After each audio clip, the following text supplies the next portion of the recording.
மைக்லா happy birthday to you.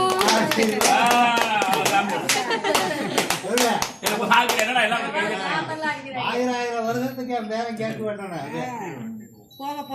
ஆமா அடுத்த வருஷம் அடுத்த அவன் கையை பிடிச்சி வைக்கிறா. என்னடா அவன் கையை கொடுத்து வைக்கிறா.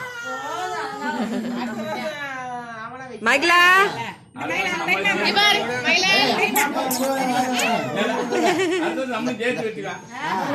அந்த பிள்ளை கேட்டு வாயிலே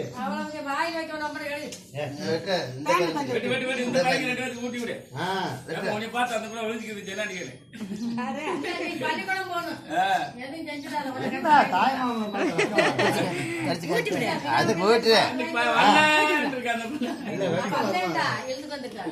எல்லாத்துக்கும்